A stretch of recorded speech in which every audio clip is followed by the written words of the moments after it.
عهد کردم که دیگر باده به ساغر نکنم، لب خود جز به لب یار به میتر نکنم. دل یکی یار یکی سوز یکی عشق یکی، بنده خاکیم و سجده به هر در نکنم.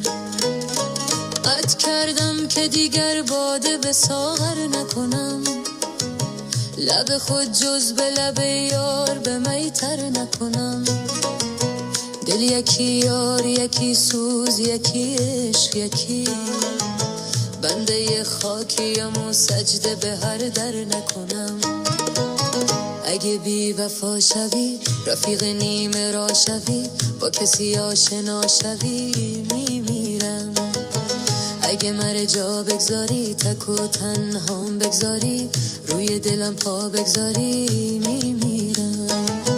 تو مرا خار نکن زار و بیمار نکن، عشق بیچاره را این همه آزار نکن. گله بسیار نکن روز مطار نکن، جمله میخوام برم را دیگه تکرار نکن. جمله میخوام برم را دیگه تکرار نکن.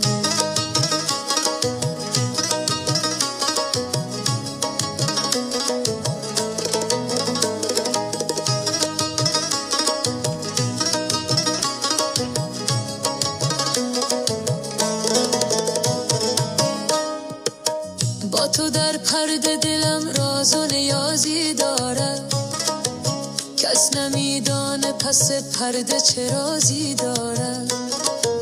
سر زلف تو هوس داره که دستی بکشم، دست کوتاه من امید درازی دارد.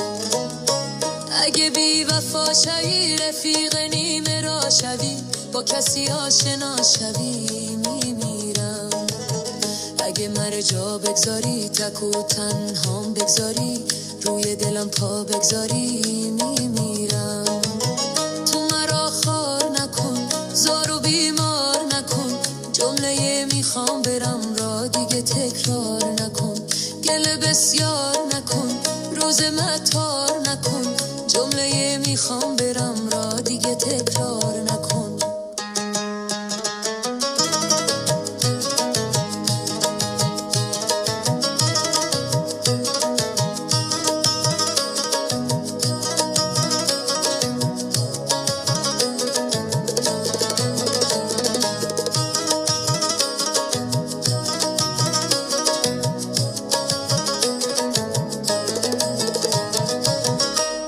کردم که دیگر باده به ساغر نکنم، لب خود جز به لب یار به میتر نکنم. دل یکی یار یکی سوز یکی عشق یکی،